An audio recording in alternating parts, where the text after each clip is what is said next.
ಗೊತ್ತಾ? ನಡೀತಾ ಗೊತ್ತಕ್ಕೂನವ. ಏನ್ ನಡೀತೈತೆ? ಬಿಜೆಪಿಯವರು ಜೆಡಿಎಸ್ನವರು ಈ ಸರ್ಕಾರ ಕಾಂಗ್ರೆಸ್ ಭ್ರಷ್ಟ ಸರ್ಕಾರನ ಕಿತ್ತೊಗಿಬೇಕು ಅಂತ ಆಂದೋಲನ ಮಾಡ್ತಾ ಇದ್ದಾರೆ. ಆಂದೋಲನ ಮಾಡ್ತಾ ಇದ್ದಾರೆ. ಸೊ ಇದು ಸರಿಯಾದ ನಡೆ ಅಂತೀರಾ? ಸರಿ ಸರಿ ಸರಿ ಇದೆ. ಸರಿ ಇದೆ. ಓಕೆ. ಸೊ ಸಿದ್ದರಾಮಯ್ಯನವರು ತಪ್ಪು ಮಾಡಿದ್ದಾರೆ ಅನ್ಸುತ್ತಾ ನಿಮ್ಗೆ? ಸಿದ್ದರಾಮಯ್ಯನವರು ಒಬ್ಬರೇ ತಪ್ಪು ಮಾಡಿಲ್ಲ. ಡಿ.ಕೆ. ಶಿವಕುಮಾರ್ ಅವರು ಕುಮಾರಸ್ವಾಮಿ ಅವ್ರ ಬಗ್ಗೆ ಹೀನಾಯವಾಗಿ ಮಾತಾಡ್ತಾರಲ್ಲ, ಅವ್ರ ಕುಮಾರಸ್ವಾಮಿ ಅವರು ಮಾತಾಡ್ತಾರೆ. ಯಾರು ಉತ್ತರ ಕೊಡ್ಬೇಕಾಗಿರೋರು? ಯಾರು ಆಡಳಿತ ಪಕ್ಷದವ್ರು ಉತ್ತರ ಕೊಡ್ಬೇಕು. ಕ್ವಶನ್ ಕೇಳೋಕೆ ನಾವಿರುವುದು ವಿರೋಧ ಪಕ್ಷದವರು, ಅವ್ರು ಕೊಡ್ಬೇಕು ಉತ್ತರ. ಆಗ ಕೇಳಿ, ಹಿಂದೆ ಬಿಜೆಪಿ ಸರ್ಕಾರ ಇದ್ದಾಗ, ಜೆಡಿಎಸ್ ಸರ್ಕಾರ ಇದ್ದಾಗ ಇವತ್ತಿನ ಹಗರಣಗಳು ಮಾಡೋರು ಅಂತ ಹೇಳ್ತಾರಲ್ಲ ಸಿದ್ದರಾಮಯ್ಯನವರು, ಡಿ.ಕೆ. ಶಿವಕುಮಾರ್ ಅವರು, ಆಗ ಕತ್ತೆ ಮೇಸಕ್ ಹೋಗಿದ್ರು. ಅವ್ರು ಕೇಳ್ದೇನೆ ಈಗ ಇವ್ರೇನ್ ಕೇಳ್ತಾವ್ರ? ಹಂಗು ಅವ್ರಿಗೂ ಕೇಳೋಕ್ ಅಕ್ಕಿತ್ತು ತಾನೆ. ಯಾಕೆ ಕೇಳಲಿಲ್ಲ? ಕತ್ತೆ ಮೇಯಿಸ್ತಿದ್ರು ಆಗ ಅವರು. ಯಾರಿಗೆ ಓಟ್ ಹಾಕಿದ್ರು? ಯಾವ ಗ್ಯಾರಂಟಿಗೆ ಬಡವ್ರ ತಲೆ ಮೇಲೆಲ್ಲ ಹೊಡೆದು ತೋರಿಸ್ಬಿಟ್ರು, ಮುಖದ ಮೇಲೆ ಅಂಟಿಸ್ಬಿಟ್ರು. ಕೊಡ್ತಾ ಇದ್ದಾರ, ನಡೀತಾ ಇದ್ದಾವ ಗ್ಯಾರಂಟಿಗಳಲ್ಲವಾ. ಈಗ ನೆನೆ ದಿನ ಲಕ್ಷ್ಮೀ ಹೆಬ್ಬಾಳ್ಕರ್ ಏನೋ ಹೇಳ್ತಿದ್ರು, ಏನೋ ಕಾನೂನು ತೊಡ್ಕಾಬಿಟ್ಟದೆ, ಅದಾಗ್ಬಿಟ್ಟದೆ, ಇದಾಗ್ಬಿಟ್ಟದೆ ಅಂತ. ಆಮೇಲೆ ವರಮಹಾಲಕ್ಷ್ಮಿ ಹಬ್ಬ ದಿನ ಮಾಡಾರ? ತಿಂಗಳನು ವರಮಹಾಲಕ್ಷ್ಮಿ ಮಾಡಾರೇನ್ರಿ? ಖಜಾನೆ ಈಗಾಗಲೇ ಆಗದೆ, ಖಜಾನೆ ಈಗಾಗಲೇ ಖಾಲಿ ಮಾಡ್ಬಿಟ್ಟವ್ರೆ. ಇನ್ನೇನು ಉಳ್ದಿದ್ದು ಖಜಾನಿಲಿ? ಖಜಾನಿಲಿ ಏನು ಉಳ್ದಿಲ್ಲ, ಮಣ್ಣು ಎಲ್ಲನೂ ಖಾಲಿ ಮಾಡ್ಬಿಟ್ಟವ್ರೆ. ಅದಕ್ಕೆ ದುಡ್ಡಿಲ್ಲ. ಈಗ ದುಡ್ಡಿಲ್ದಿರುವಾಗ ಹೆಂಗ್ ಕೊಡಕ್ ಆಯ್ತದೆ? ಮತ್ತೆ ಯಾಕೆ ಹೇಳಿದ್ರು ಅಂತ ಇವ್ರು ಹೊಡೆದ್ ನೋಡಿ. ಈಗ 14 ಸೈಟ್ ಎಂಟ್ರಿ ಮಾಡಿಸ್ಕೊಂಡವಲ್ಲ ಸಿದ್ದರಾಮಯ್ಯ.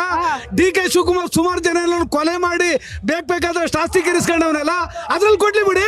ಕುಮಾರಸ್ವಾಮಿ ಅವರೇ 543 ಎಕರೆ ಜಮೀನ್ ಮಾಡಿದ್ರೆ ಹೆಂಗ್ ಬಂತು ಅಂತ ಕೇಳೋರಲ್ಲ. ಅವತ್ತೇನ್ ಮಾಡ್ತಿದ್ರು ಅವ್ರು ಮಾಡುವಾಗ? ಇವತ್ತು ಇವ್ರು ಕೇಳಬೇಕಾಗಿತ್ತು. ಇಂಥದ್ದು ಆಂದೋಲನ ಮಾಡೋರು ಅವ್ರುವೆ. ಕಡ್ಲೆಪುರಿ ತಿಂತಿದ್ರ ಇಲ್ಲ ಕತ್ತೆ ಮೇಯಿಸ್ತಿದ್ರ? ಅವತ್ತು ವಿರೋಧ ಪಕ್ಷದಲ್ಲಿ ಇರಲಿಲ್ವ ಸಿದ್ದರಾಮಯ್ಯ? ಇದು ತಾನೆ. ಈಗ ಫಸ್ಟಿಗೆ ಇಲ್ಲ ಬೆಳ್ತಾನೆ ನಾಗಮಂಗಲದವನು ಚೆಲುವ, ಅವ್ನು ಯಾರಿಂದ ಬೆಳೆದ ಏನ್ ಬೆಳೆದ ಅಂತ ಅವ್ನು ಗೊತ್ತೇ ಇಲ್ಲ. ಅವನಂತ ನಾಡಗಾಲಾಗ್ತಾನೆ ಚೆಲುವ. ಅವಾಗ ಇತ್ತು, ಇವಾಗ ಹಿಂಗೈತೆ. ಅವಾಗ ಹಂಗಿತ್ತು, ಇವಾಗ ಹಿಂಗ ಆಗೈತೆ. ಯಾತ್ರಿಂದ ಆಯ್ತು ಅವ್ರಿಗೆಲ್ಲ ಯಾತ್ರಿಂದ ಆಯ್ತಂಗೆ. ಈಗ ಕುಮಾರಸ್ವಾಮಿ ಯಾರು ಮಾತಾಡ್ಬಾರ್ದ ನಿಮ್ ಪ್ರಕಾರ? ಮಾತಾಡ್ಲಿ, ಕೇಳು ಕಕ್ಕಿದೆ ಕೇಳಲಿ. ಭ್ರಷ್ಟರಾದವರೆಲ್ಲರೂ ಕಕ್ಕಿಸ್ಲಿ, ಅದೊಂದ್ ಕಡೆ. ಆದ್ರೆ ಏಕವಚನದಲ್ಲಿ ಅವನು ಇವನು ಅಂತ ಮಾತಾಡ್ತಾನಲ್ಲ ಯಾರು? ಡಿ.ಕೆ. ಶಿವಕುಮಾರ. ಕುಮಾರಸ್ವಾಮಿ ಅವ್ರಿಗೊಂದ್ಸಾರಿ ಮಾಡಿದಿರಿ ಚೀಫ್ ಮಿನಿಸ್ಟರ್, ದೇವೇಗೌಡರನ್ನ ಮಾಡಿದಿರಿ, ನನ್ನೊಂದ್ಸರಿ ಮಾಡಿ ಆಯ್ತಲ್ಲ.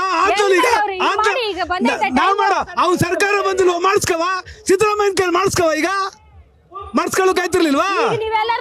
136 ಜನ ಗೆದ್ದಿವಿ ಅಂತ ಕೊಚ್ಕೋತಾರಲ್ಲ. 136 ಜನದಲ್ಲಿ ಬರೀ 20 ಜನ ಹೇಳ್ಕೊಬರ್ಕತ್ತದ. ಕೇಳಿ ಅವ್ನ ಕೈಲಿ ಬರೀ 20 ಜನ. ಡಿ.ಕೆ. ಶಿವಕುಮಾರ್ ಕುಮಾರಸ್ವಾಮಿ ಮೇಲೆ ಕೊಡುತ್ತಾನಲ್ಲ, ಬರೀ 20 ಜನ ಹೇಳ್ಕೊಬರ್ಕಾಯ್ತದ. ಇಷ್ಟ ದಿನ ಏನ್ ಹೇಳ್ತಿದ್ರು? ನನ್ನ ಅಧ್ಯಕ್ಷತೆಯಲ್ಲಿ ಆಯ್ತು ಅಂತಿದ್ರು. ಈಗ ಸಿದ್ದರಾಮಯ್ಯನವ್ರ ನೇತೃತ್ವದಲ್ಲಿ ಅಂತವ್ರೆ. ಈಗ ಇವ್ರದ್ದೇ ಇಲ್ಲಿ ಮಂಡ್ಯ ಜಿಲ್ಲೆಯಲ್ಲಿ 7 ಸೀಟು ಗೆಲ್ಬೇಕಾದ್ರೆ ಯಾರನ್ನೋ ಮಕ್ಕ ನೋಡ್ಕೊ ಕೊಡ್ಲಿಲ್ಲ.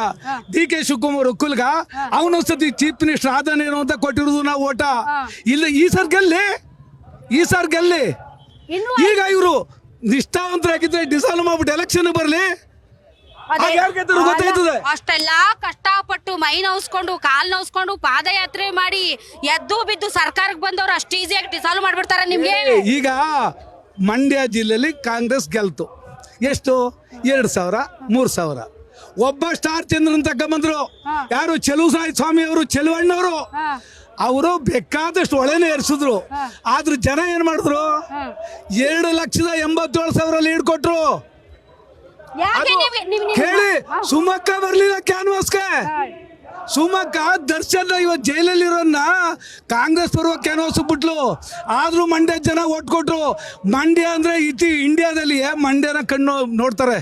ಮಂಡ್ಯ ಗ್ಯಾರಂಟಿ ನ್ಯೂಸ್, ಸುದ್ದಿ ಖಚಿತ, ನ್ಯಾಯ ನಿಶ್ಚಿತ.